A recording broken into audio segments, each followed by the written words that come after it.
El siguiente es un podcast Radio UCM, Universidad Católica de Manizales, un proyecto de amor que apunta a la excelencia. Mira la vida en colores, vive y respira publicidad. Academia, eventos, agendas, actualización y sobre todo creatividad. La Ronda Online. Un espacio del programa de publicidad de la Universidad Católica de Manizales.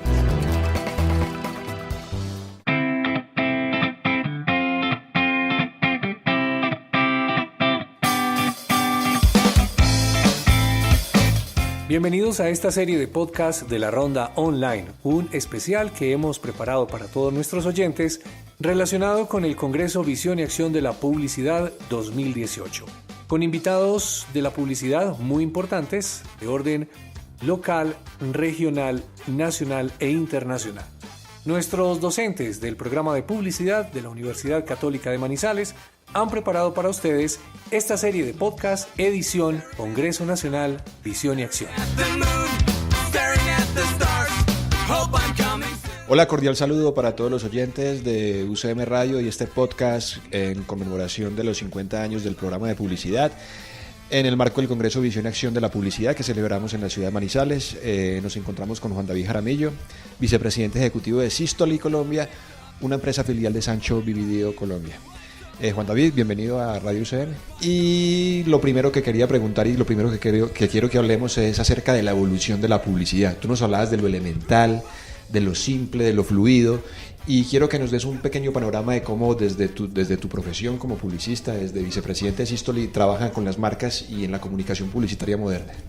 Bueno, digamos que parte de lo que yo creo detrás del ejercicio marcario y del ejercicio de comunicación tiene que ver, y lo decía yo en la exposición ahorita, con la levedad, y la levedad es cómo yo soy adaptativo realmente al contexto y al entorno. Un poco lo que discute uno ahí es que los humanos hemos sido hábiles adaptándonos, hemos sido muy hábiles creando nuevos entornos y logrando adaptarnos fácilmente al entorno, pero adicional a eso hemos sido muy hábiles creando mitos e imaginarios constantemente en la vida. Digamos que esos mitos al principio de pronto fueron muy religiosos, creamos mitos alrededor de la luna, de los dioses, del agua, y esos mitos han mutado poco a poco, y hoy en día esos mitos se vuelven íconos de otro tipo, ¿no? Entonces uno ve artistas muy famosos y gente enloquecida detrás de los artistas, o uno ve marcas muy famosas haciendo lanzamientos y la gente enloquecida detrás de los lanzamientos. Digamos que lo que nos ha permitido a los humanos adaptarnos fácilmente es la capacidad de crear mitologías y crear un imaginario. Y eso ha hecho que evolucionemos a adaptarnos y a imaginarnos también nuevos modelos incluso con las marcas. Las marcas se vuelven imaginarios o mitos que hoy en día los consumidores ven.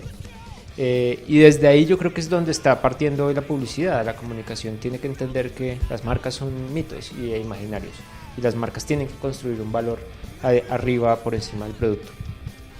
De hecho, muchas marcas, las marcas más poderosas, digámoslo, en su imagen y en su comunicación, tienen a sus consumidores ya como súbditos, ¿sí? Claro. Como seguidores, y se hablan de procesos de evangelización de marca. Sí. Estoy muy de acuerdo contigo, y ahora lo que te quiero preguntar es sobre la neurociencia. Vos hablabas un poco sobre las partes del cerebro y cómo se conectan emocionalmente y racionalmente con las marcas, y nos decías que es muy importante para los publicistas conocer el funcionamiento del cerebro. Sí, digamos que la percepción es una cosa que funciona en el cerebro, y nosotros trabajamos con comunicación y con percepción. Y entonces sí me parece importante entender parte de la neurociencia. La neurociencia es súper interesante, de hecho. Hay muy buenos podcasts por ahí también que se pueden oír alrededor de la neurociencia, y que vale la pena porque entender el cerebro y el comportamiento del cerebro ayuda a que uno entienda después cómo comunicar de una manera más eficiente. Digamos que lo que yo contaba ahí en la charla es el síndrome de Capgras, y el síndrome de Capgras es un síndrome que habla de la desconexión entre el lóbulo temporal y el sistema límbico, y digamos que lo que pasa es que el lóbulo temporal ayuda al reconocimiento, mientras que el límbico a la emocionalidad detrás de ese reconocimiento. Esa mezcla de esas dos cosas, la emoción y el reconocimiento, hace que uno tienda a sentir pertenencia por las cosas, ¿no? Entonces uno ve un vaso, y si yo no tengo ninguna sensación por ese vaso, pues ese vaso no es mío. Pero si el vaso me representa una situación emocional, ese vaso termina siendo mío. Yo le puse un valor emocional, por lo tanto siento pertenencia a esa cosa que reconozco yo como un vaso. Eso es muy interesante porque en el ejercicio de las marcas también pasa eso. Cuando yo veo marcas que no me representan ningún valor emocional, son marcas que para mí pasan desapercibidas. Mientras que las marcas que logran generar un bonding emocional con las personas son marcas que las personas sienten como suyas. Y eso es súper interesante desde el ejercicio de la comunicación, porque lo que tenemos que entender ahí es que yo tengo que ser consistente con unos elementos de reconocimiento de la marca, pero ser muy hábil en la manera en la que sorprendo a esa persona y genero bonding emocional con esa persona para que él sienta pertenencia por mi marca. Eso es súper importante dentro del ejercicio. Muy amarrado a eso, te quiero preguntar entonces, ¿cómo ves la actualidad en el ejercicio de la planificación de marcas? Tú tienes una metodología que es el Visual Planning, sí. Y explícanos un poco qué consiste y cómo será para los estudiantes en un futuro todo este concepto, cómo va evolucionando, cómo evolucionará.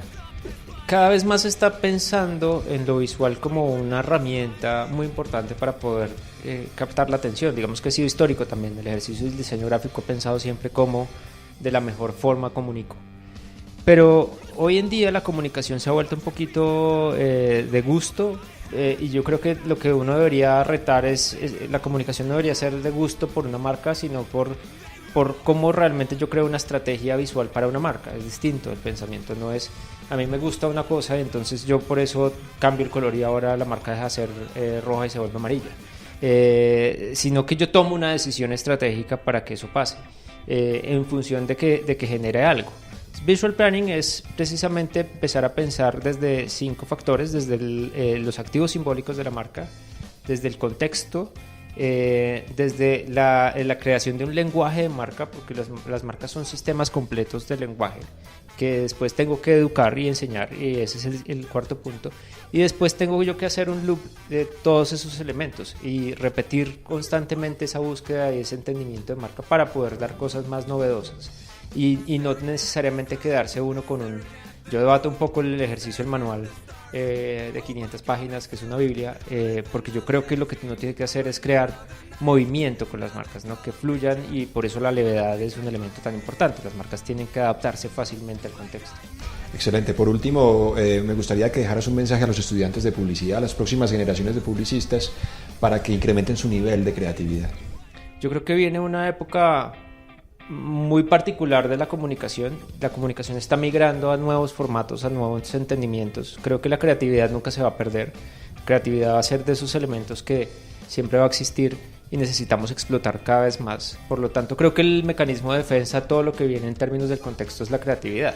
Lo que sí es muy importante es, creo que en ese mismo sentido de la levedad y la adaptación, los comunicadores tenemos que ser capaces de adaptarnos también al entorno. Los que no logramos adaptarnos, pues terminamos fuera del movimiento de comunicación, porque la comunicación es adaptativa, cambia constantemente. Si no pensamos en eso así, yo creo que va a ser un futuro difícil para la comunicación, pero si pensamos en la comunicación como una capacidad adaptativa para moverse a nuevos niveles de creatividad, entonces creo que ahí hay un valor posible para llegar a un futuro muy interesante, y creo que ese es el mensaje que me gustaría que se llevaran los alumnos. Excelente, muchas gracias, Juan, y es un placer tenerte con nosotros. Vale, no, ustedes muchas gracias. Hasta pronto, oyentes de UCM Radio.